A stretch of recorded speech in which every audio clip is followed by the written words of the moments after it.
So, good afternoon. I'm Nicolas Zilas from the University of Geneva. As you can see, there are many other authors in that paper. And this is because we are all part of a European project. So you see many logos on the top. So I will simplify this drastically. We are all in a European project called Postcard. And we are interested in making a narrative simulation or interactive narratives to deal with the issue of people who have to take care of Alzheimer's disease patients. So basically, some people whose spouse or father or mother have Alzheimer's disease, how to behave, how to take care of the patient. And for that, we are using personalized 3D narrative simulation. So this looks like that. So classical 3D environment, we would say, a character that you can move in that space. You may say that in every game industry for decades, we have known how to do this kind of user interface. But that's not that easy. I mean, first of all, we may not realize that for us, I mean, interacting with the 3D world using WASD keys is very easy, it's very natural. That's not, I mean, just from previous project, I could say that if you take people of about 45 or 50, they are not at all natural with this kind of interfaces. And general population is not at ease. And in this project, because we are interested in, for example, spouse of people with Alzheimer's disease, the user may be aged more than 60. So they are not familiar with these. They are not gamers in particular. Still, we wanted to use 3D because we want it to be dynamic, to be personalized. For example, if you want a character to express some facial emotion, smile, being disappointed, angry, we can do that easily in 3D, while other modes, 2D, are not really suitable for that. The other issue we have is that the technology behind, we are using a kind of narrative engine. It's calculating every time a new set of actions. So this engine called Generac can generate actions that you cannot predict. That means that you cannot say, I have a field of view now and I will have this to do and all this to do, two choices, very well crafted. We cannot say that. It's just all the dynamic. You don't know what will appear in the screen at some moment. And the last difficulty is that you have sometimes more than 20 choices. So it's a little bit more than usual games. So given these constraints, how to build a usable user interface? So we are not going to insist too much on the narrative technology behind in this paper, but only on the user interface. So we made a series of early decisions for designing these kind of interfaces. First, we naturally choose to have explicit options, no natural language understanding or text reading, etc. That will be an additional burden to pay attention to how to speak, how to write to that to be understood by the system. So we have explicit options. Then we decided, as I said before, that we will not allow a kind of continuous free navigation with the keys, for example. We will not allow moving the camera around because it's quite disoriented for usual people, in fact. So we'll find other ways to evolve in the space of the game. And finally, because we have a lot of choices, when it comes to interact with the characters, we will structure that by speech acts so that the user can reflect on what they are doing when choosing options. So you will see example later. Starting from that, we have it was not so straightforward to design the interface, and I want to insist that it was quite an iterative process. So, for example, this is under iteration number 3. We try to group different type of actions in blocks, yellow, red, etc. So the first action towards the environment, then towards the patient, but not the dialogues, then the dialogues and the location separate. And finally, that was very easy for people to understand which action will go where. So we tried something different. Finally, in iteration 9, we decided that this is a mock-up, this one. We would click on characters. So you can click on the guy, the guy here, and then a wheel will appear. The wheel is dynamic to show that the type of option change at each turn. And that will display a different type of speech act, and then you get sub-choices. We implemented that option. But then we found it as limited because if we had more than 5, 6 speech acts, we're a bit stuck with the space. We found also that when we have long titles, especially in other languages than English, English was a compact, but in other languages you could have longer titles that do not fit in the box. So we came back to something more simple, linear. So you have the bar at the bottom with this different speech act, and then when you click one of the speech act, you get all the options related to that speech act. And then we implemented it. This is the screenshot of the real game, and then change a little bit the icons on the bottom, etc. So we finally have, after 19 iterations, something that is rather interesting that I want to present now.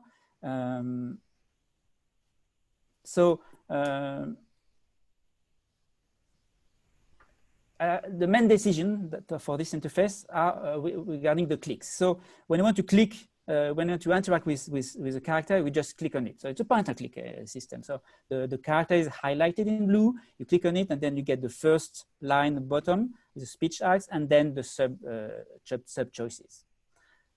Then you can see how you can have 20 choices here because it's like multiplicative sub choices and choices. The issue here is that sometimes you get off-screen interaction. So because there are some interactable elements that are off-screen. So we added this off-screen icons here on the left, on the right, sorry, with the fit. It's to interact with the door, and we have to put it as an icon here so that we can interact with it.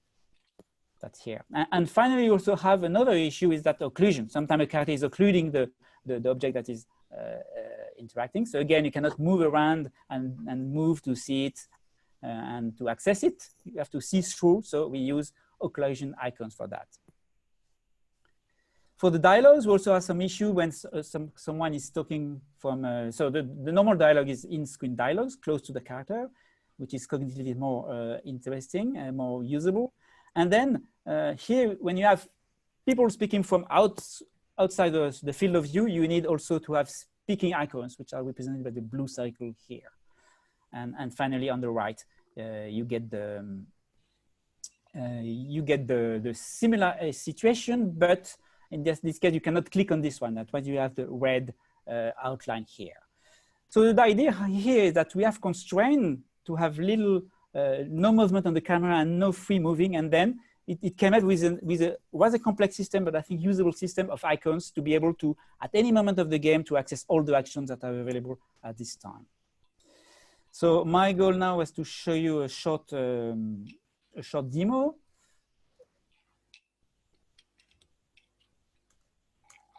Up. So this is the online system that we have. So it's exactly the same thing. So you have the clickable character, like objects or characters, like read the magazine, and then the character will do this. It's a bit slow on the computer with a streaming with Zoom in parallel. For the moving, we were stuck because there is no really an object. So we had to add an icon here to move to another room. So I can move to the hallway here. So that was a trick to be able to move. And here you see off-screen icons, like for example, open the light. The light switch is not in the field of view. You can still click on it and turn on the light, and then the character will perform the action. Again, you can come back to the place. I didn't do the main action, which is to interact with the character. So I can also interact with the character and see the two-level menu with the speech act here and the different options, like for example, motivate to do some things, or explain goals, or encourage with humor to go to the bathroom. So you get a lot of choices here, etc. So this is the current situation. So yeah, I'm going back to my presentation now for the conclusion.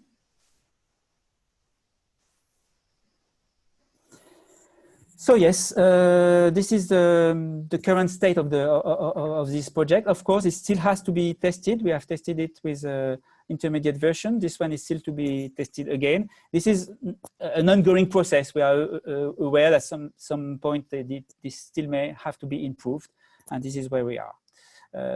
Thank you for your attention, and if you need more information, don't hesitate to to contact us, especially on the postcard project in general. And we have the website here to get the general information. Thank you, Nicola. Thank you.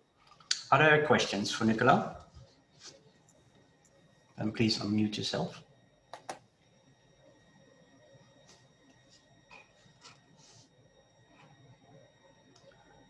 Otherwise, I have a question, Nicola. I read your paper focused on people with Alzheimer's disorder.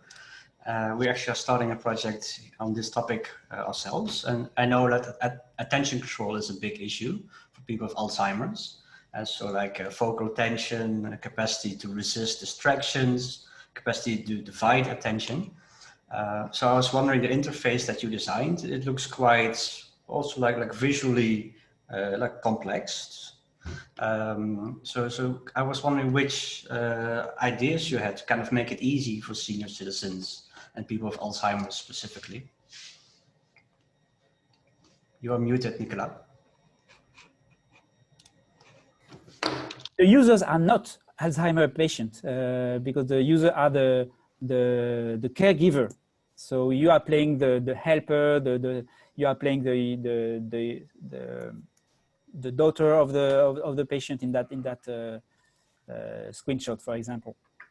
So we have not considered the symptoms of the Alzheimer people as the symptoms of the user.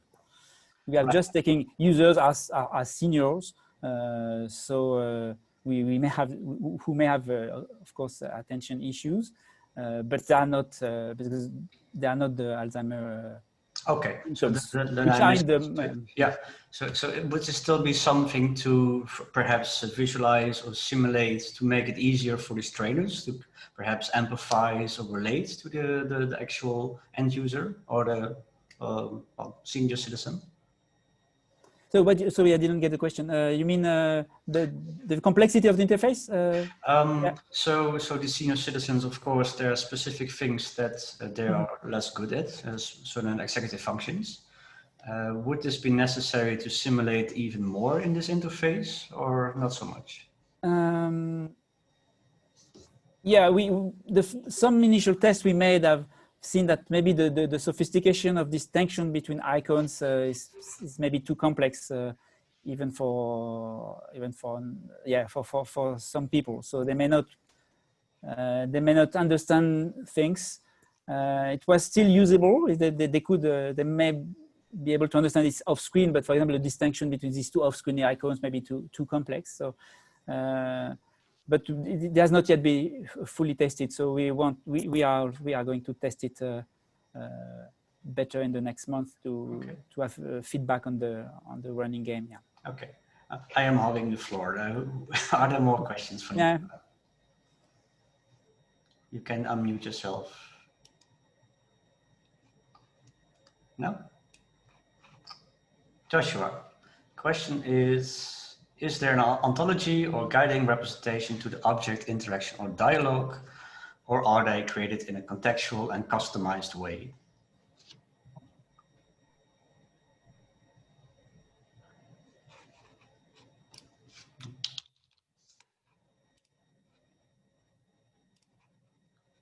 You are still unmuted somehow, Nicola. I don't know why. So I'm trying to understand, Josh, your question. What will be an ontology of the object or dialogue? You mean the list of actions that are related to these objects? So they are calculated dynamically. So I mean, for objects that was easy because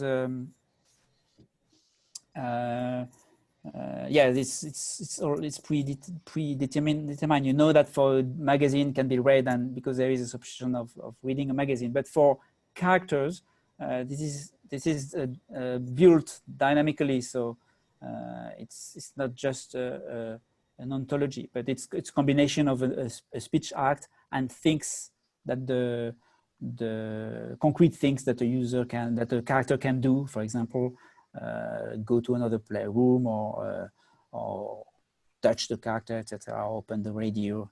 So it's a combination. So I think it's contextual, if I understand well the question. Great. I was just seeing if there was a larger, like, binding underlying system between objects and characters in the world. That's all.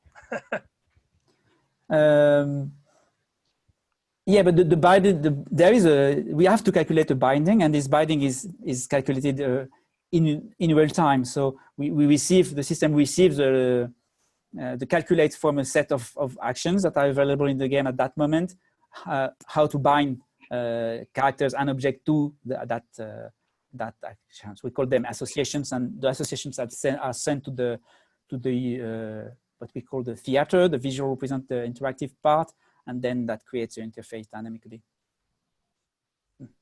All right, we have time for a final question. Just a quick one. Do you think then this is a generalizable kind of interface, starting on a project with young children regarding violence? So I just wonder whether you think that's transferable in any way. Of course, this kind of application, I think, is quite transposable. The fact that we have a different type of actions towards another character, but that's more at the logical level. The narrative engine part, which there is a narrative engine behind that I've not discussed. Regarding the interface, of course, we could keep that interface. Even we thought it as initially for the senior, because we forbid ourselves, for example, to do the camera movements. Maybe for children it's not an issue, I don't know. Or maybe for younger children they have the same issue. Yeah, this is an open question for me. If this kind of interface will be also relevant to other categories. Generally speaking, I mean, 3D interfaces are hard to use. I mean, if you want to use it for general population, that is my belief now. And any attempt to simplify it and to find a workaround and classical 3D user interface, where gamers are very used to, with the left hand here and the right hand, and they are perfect on that. Any alternative is interesting to investigate for project targeting general population, which is what often learning games and citizens are doing. Okay, let's thank the speaker. But you can keep in touch if you want to talk about this project. Yeah, that'd be great. Because we try to extend as well this to other domains. Yeah. Okay, thank you, Nicolas. Appreciate it.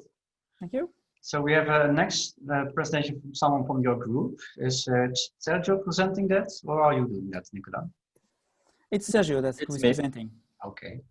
So Sergio, welcome. Thank you. So I will just start sharing my screen. I hope you can see it right now, if you could confirm.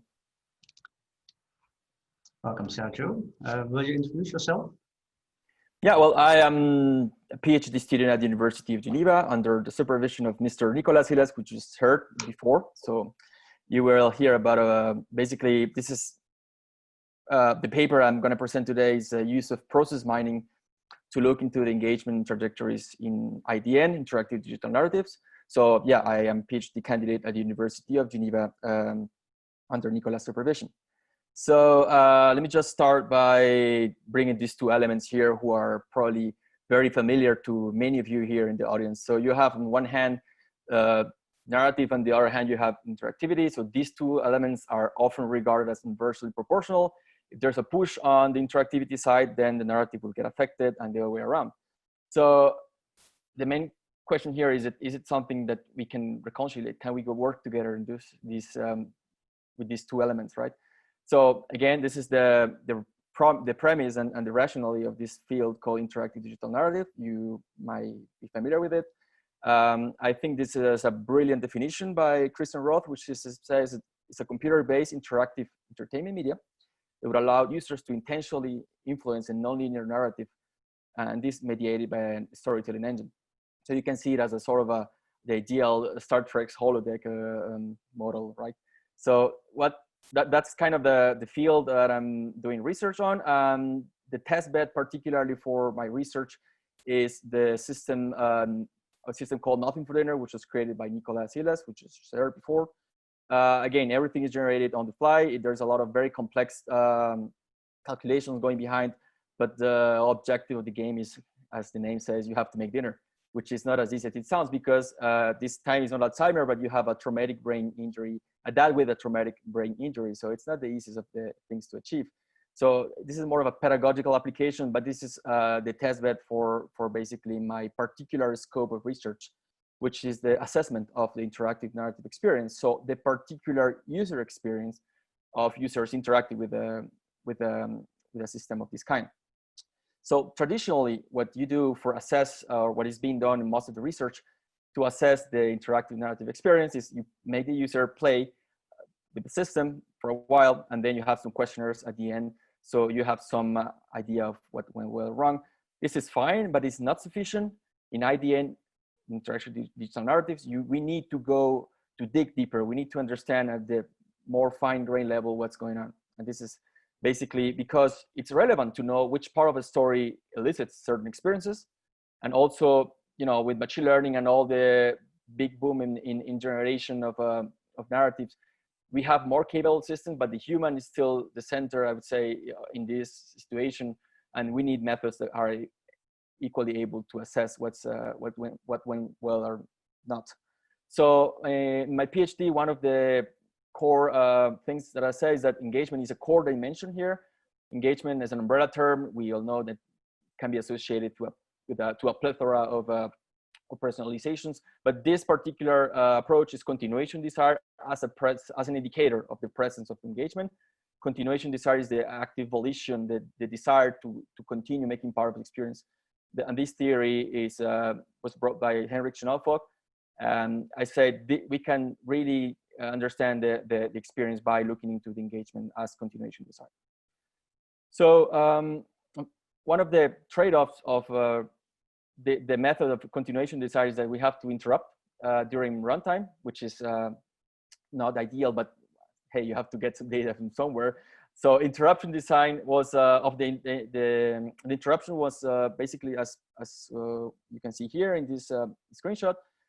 So it was done 3 times in the game, in which basically we first ask users how much do they want to continue playing using this scale on the bottom of the image. And then they also have to say what makes them want to continue or not want to continue playing, and what they plan to do next in the game.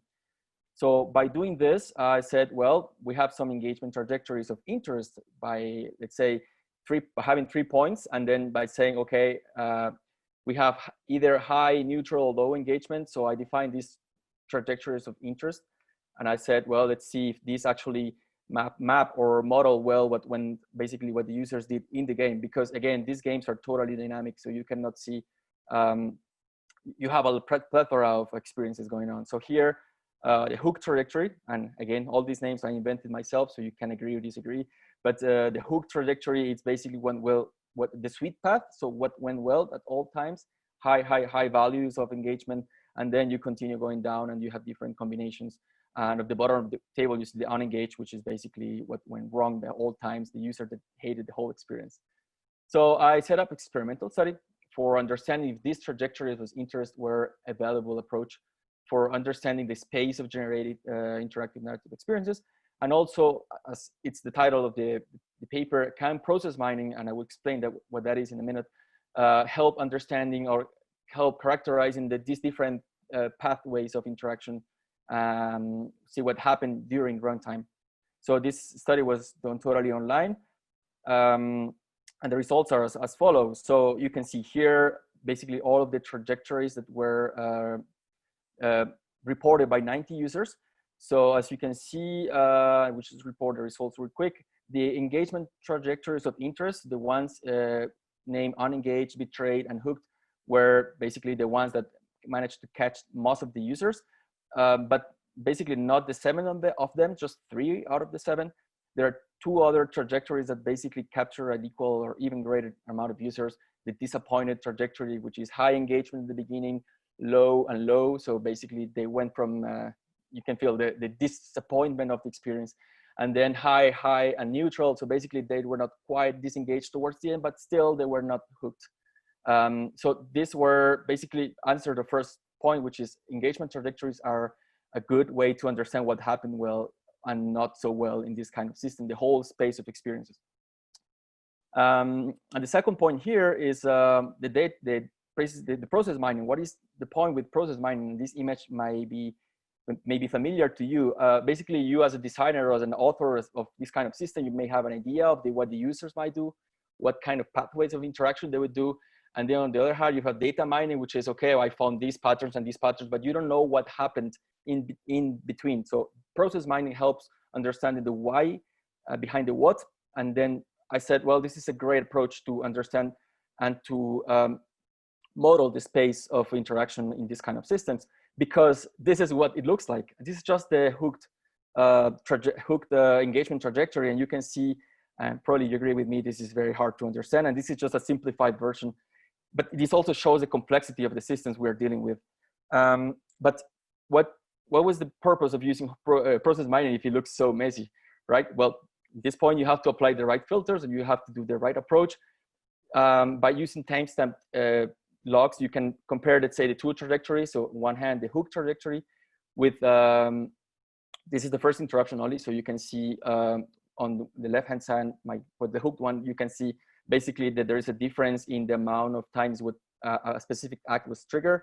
So, and on the other hand, you can see that it was less triggered. So probably triggering that act was something that should be taken into account, or accommodating so that act is triggered more, because also it actually unlocks another action that users in the hook trajectory did way more than the ones in the unengaged one. So I am just jumping to conclusions before my time is over. Process mining works. This is a promising approach to discover and understand user behavior patterns in IDN, but you need to have access to the telemetry data. And the second conclusion is that the engagement trajectories are a topological representation that is valuable to represent the space of interactive narrative experiences. Future work, well, it would be nice to see if by taking into account the feedback from previous, let's say, studies, you can come up with better engagement trajectories that are more hooked or better, higher engagement. And also you can aggregate automatically based on affective components that are not really necessarily for the interruption. Thank you for your attention. I hope you were hooked in this talk, and I look forward for any question. Thank you, Sergio. Someone who has questions, please unmute yourself. Or add a question to the chat.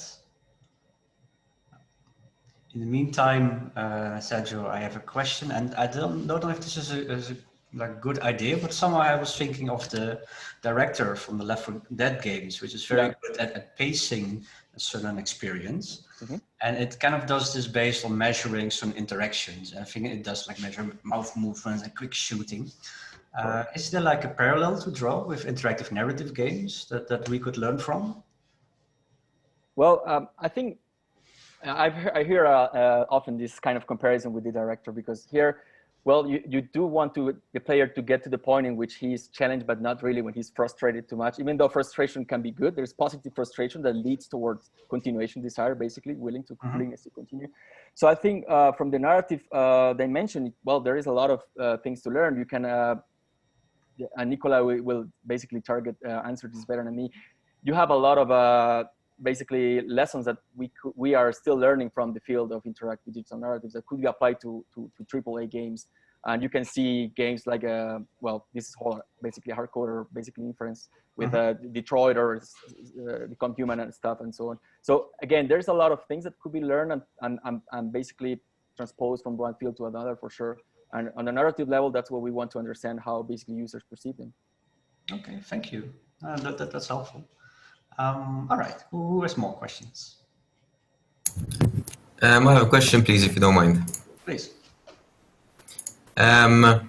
So first of all, thank you for the talk. I found it very interesting. And I agree a lot with you that questionnaires are useful, but like you said, it's very important to measure the actual level of engagement in its raw form. But my suggestion maybe is that don't you think that if you're measuring engagement, but then you're putting an interruption in the game, it's kind of a bit counterintuitive, because you're breaking the user's engagement and kind of getting him back to reality, if you know what I mean. If you had to use something like biofeedback, for example, where you measure users' heartbeat, sweat sensors, etc., maybe that might help a bit more, especially in regards to data mining, because you're actually collecting that data, and of course it can be processed. So I wanted to hear your thoughts on that. Sure. Well, I'm happy you asked that because that's exactly what I did in my PhD. I said, well, let's try to make users play at the same time. They're basically the facial expressions are also their skin conductance is being recorded. So instead of triggering 3 interruptions at different moments, we just basically don't trigger interruptions whatsoever because we can infer from their basically biological biometric markers that they are engaged already. So, but again, all of this requires a lot of validation. In basically my research, I found that some facial expressions could be linked to the actual high engagement that users felt during the game. So, yeah, sure. I mean, at the beginning, you need to understand what is your baseline. So the study that I performed point in that direction. There's other studies that I know that also from Henrik Schnaufog in the Aalborg University of Copenhagen, they have tried to just trigger interruptions, or not even at all interruptions, just based on biological or psychophysiological events. Okay. Okay, that's interesting. Good to know. Thank you. Sure. You can also mention the preliminary research we did regarding the interruption. So we have another paper called Sampling without spoiling. Thank you, sampling without spoiling. So we tested, we compared, we tried to evaluate the effect of interrupting and see, and we noticed it was quite acceptable, in fact. Yeah, exactly. Yeah. So instead of time-based, every 3 minutes, we developed an algorithm that basically triggers interruption based on certain conditions. And also trying to keep the user to see the state of the world before and during the interruption, so he doesn't just like lose track of the whole thing. So of course interruptions are not the best way, but we have to develop the science that basically tells us this is a good moment to interrupt, but we need to still do it for knowing when to do it better afterwards. Thank you. Okay, final question by Jonathan. Hi, thank you for that interesting talk. I was wondering, in that beautiful graphic where you showed us the trajectories, I glanced at it quickly as you moved by, but how much of the engagement is just confirmation of the initial disposition? So it seems like many of the people who were already interested ended up being still interested at the end, and likewise for the people who were not interested from the onset. So did you notice anything from that kind of pattern as to changes in engagement during? Yeah, exactly. I noticed a lot of, basically, we lost a lot of high engagement users from the beginning. So we started like, I would think it was 60-something% of users who reported high engagement. We finished like with 30-something or 40-something. So we lose kind of 20% of the users who reported initial high engagement, which is why this modeling of the trajectories was good to know why they went, what happened in the game, thanks to process mining, that basically led them towards the low engagement trajectories. That's the interest of using process mining in this regard. Thank you. In the interest of time, we should move on. Sergio, there's a question in the chat. Maybe you can address it in the Discord channel or privately via email. Sure. Thank you very much for your talk. Pleasure. So we should move on to the last speaker, full paper by Sergio Cao from Purdue University, Indiana. And we should probably congratulate Dominique because his paper is a best paper nominee. So I very much look forward to your talk. Dominique, can you show your screen? Yes, one sec. Hi, Dominic. I can play your video for you, actually, if you... Okay, yeah, that would be great. I was actually hoping. Yes, so we Thank you. received the video beforehand, so I can play it for you. Thanks, Just give me a second.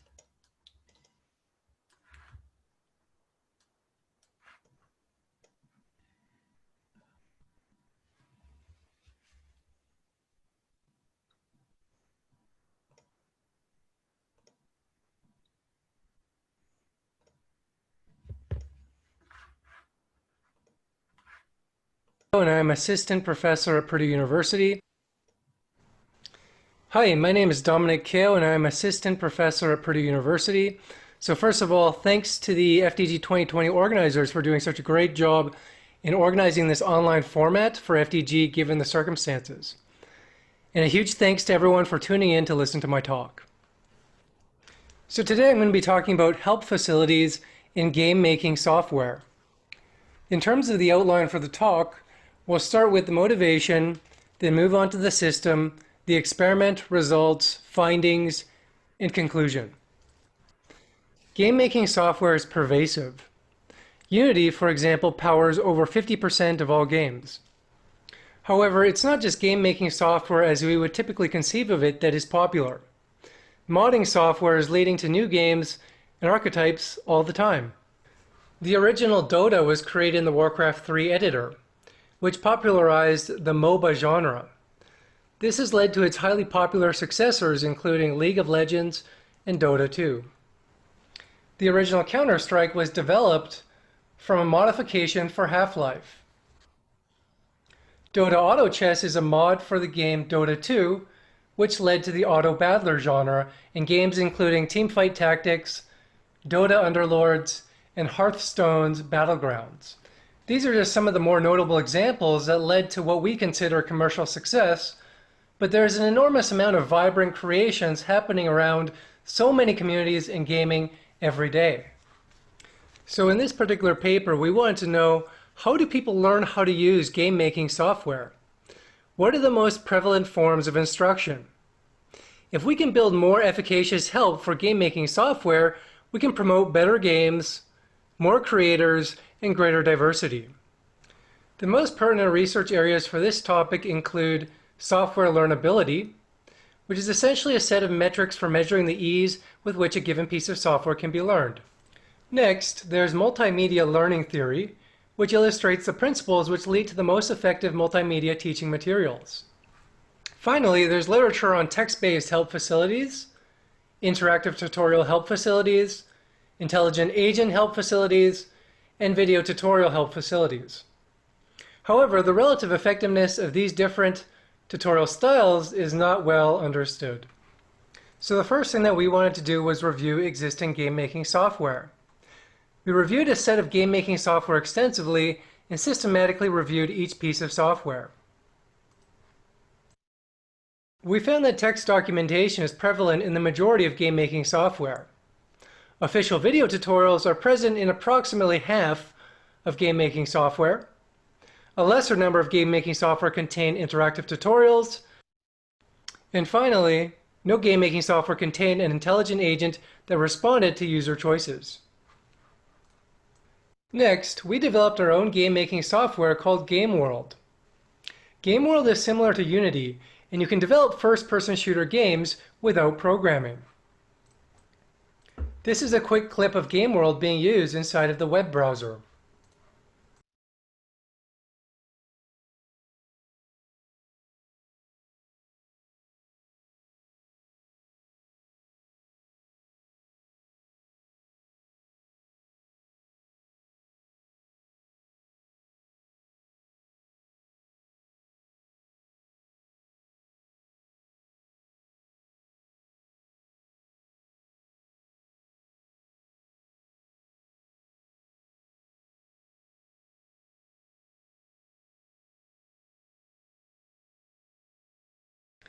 We created 6 help facilities within GameWorld. The no help condition was a baseline control condition.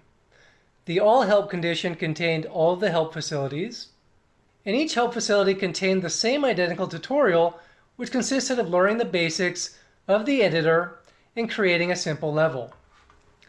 The text help is a document. The interactive help has the user complete one action at a time and does not proceed until the user has successfully done so. The intelligent agent help is a fully animated and voiced intelligent agent. Hello, I am here to help you learn about GameWorld. Please select one of the following: quick tutorial, ask about an interface element, ask a different question, I don't want help right now. You can hide this dialog at any time by clicking on the X in the corner. The video help is a video with playback controls. Let's start by placing a few buildings and some trees. Start by clicking on the Select Object Template button. We recruited 1,646 participants to create their own game level online. We then measure things like learnability, cognitive load, and the quality of their final created game level. So I'm just going to go over some of the key results that we found. So first of all, looking at the participants in the no help condition, we found that no help led to less total time spent, less total actions, lower learning motivation, higher cognitive load, and lower created game quality.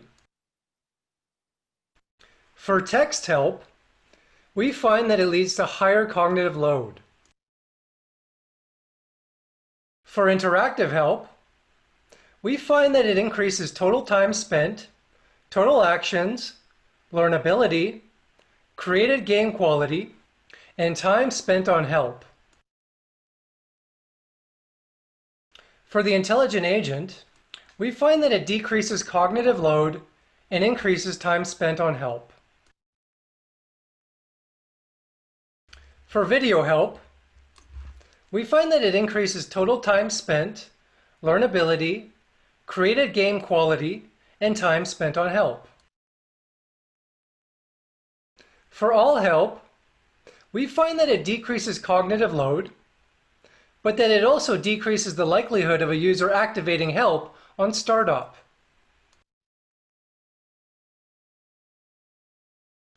This is just a quick sample of some of the levels that were created.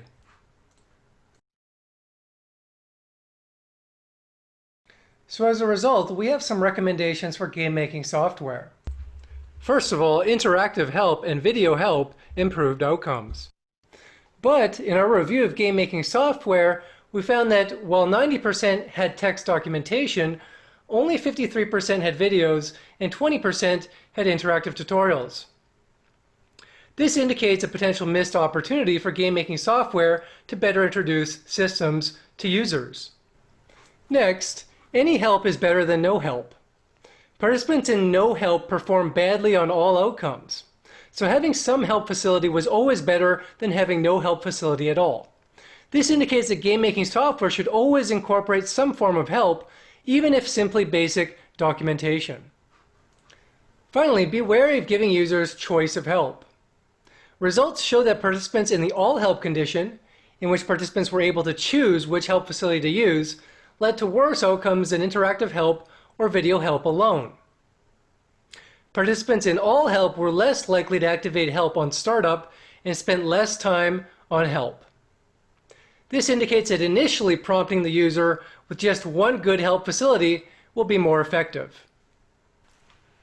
Game making is increasingly pervasive, with an ever larger number of game engines and software. Nonetheless, game making software is often complex. Help facilities can therefore play an important role in scaffolding knowledge in game making. If you have any questions, please feel free to send me an email. Thank you for listening. And you can also ask me now. So. Thank you, Dominic. That's wonderful. Are there questions?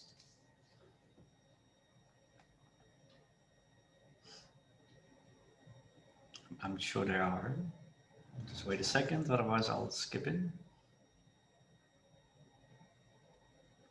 Okay, so I was wondering, Dominic, so I'm old enough to have played the game Stunts when I was young. I think this was a very basic racing game in which you could create your racetrack all by yourself.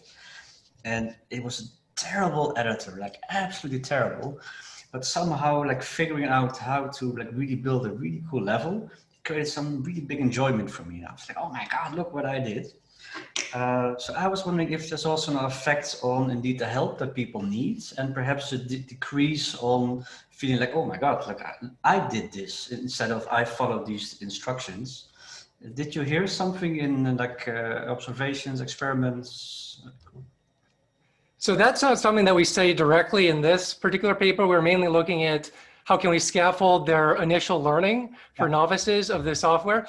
That's a really great point though. And that is that a lot of times the joy in game making isn't necessarily during the process of making, but when you're able to actually share that. And that's actually one of the central concepts of constructionism is when you're sharing it with other people, that's when you really get that sense of achievement. So I would love to study something like that, like actually have people share it via their Twitter or Facebook and see how that increases their engagement with further use of the software and things like that. So that is something that I would be very interested in studying. Cool. No, wonderful. More questions. So I see a question in chat, which is, were there any specific types of help that were used the most? So yes, so the interactive and the video help, we found that people in general, oh, I see. So you mean the individual, so I actually did record that. So we recorded like the whole telemetry. So down to very, very fine grained details, like how many times did they click the screen? How many times did they click different buttons and when? But that is, in this particular paper, we were looking at more aggregate analysis of how effective were these help facilities at enhancing their game level quality and things like how learnable the interface was. But I think that that's an interesting question as well. How do individual pieces of the software, how learnable are they based on different help facilities? Because for example, you might find that initially helping people understand the interface, it might be more effective to use a video or interactive help. But if you're looking at more advanced concepts like how do you script an enemy to have certain behavior, then it may be that video may not be the best way to get that across. Something like text documentation might actually be able to detail certain things in a better way. But that's a great question. All right, more questions.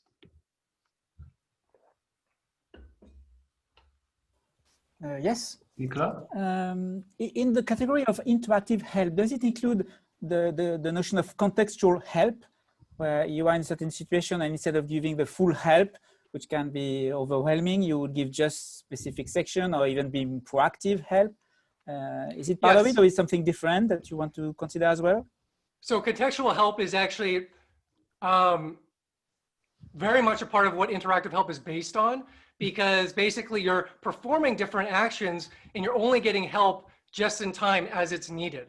Okay. Right? So whereas if you watch a video, you're not performing the actions as you're watching it. You're basically kind of, well, maybe you're watching a part of it and then you're doing the action, but it's not necessarily supported by the system itself. So, but I would also say it's a little bit different as well, because a lot of times contextual help is when you're just using a piece of software. For example, you all remember Clippy from Microsoft Word, the annoying little paperclip.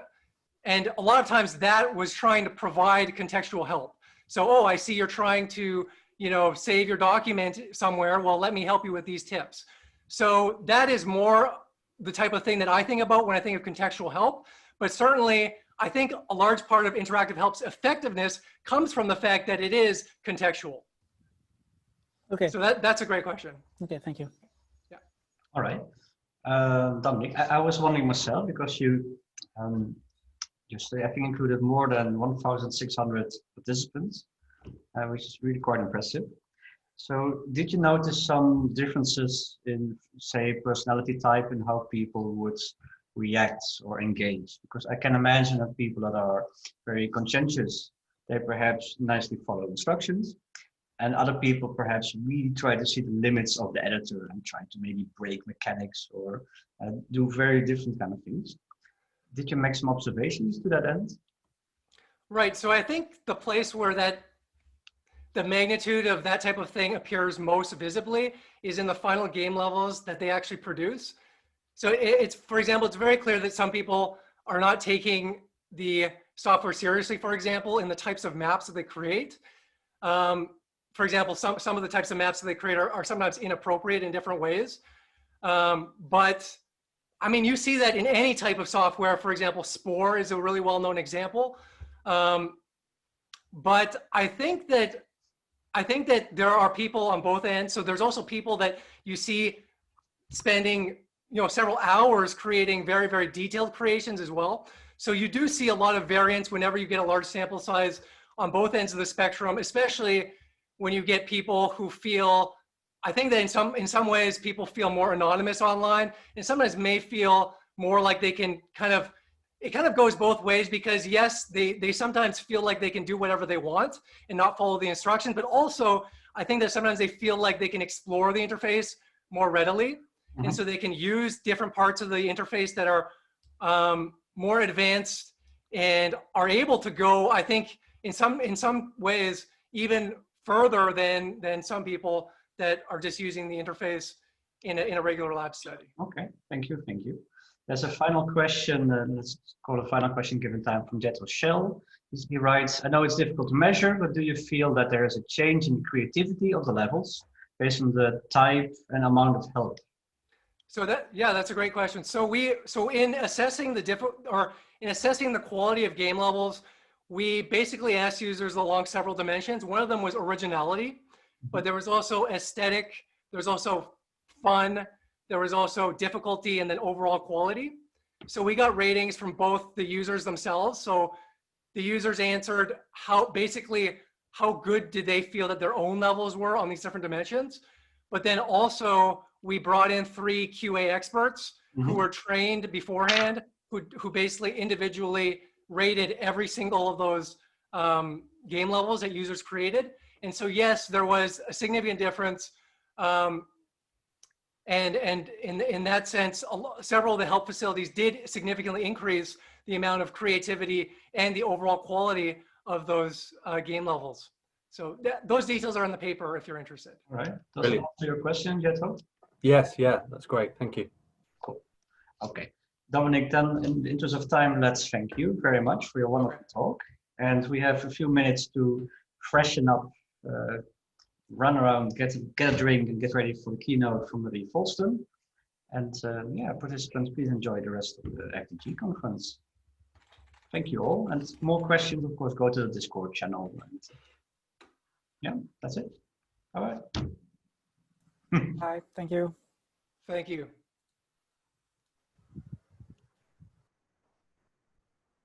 Oh, and David, thanks for the help, of course. Oh, it was nothing. Thanks for sharing. Good luck chairing the next session, Mike. Thank you. Fingers crossed.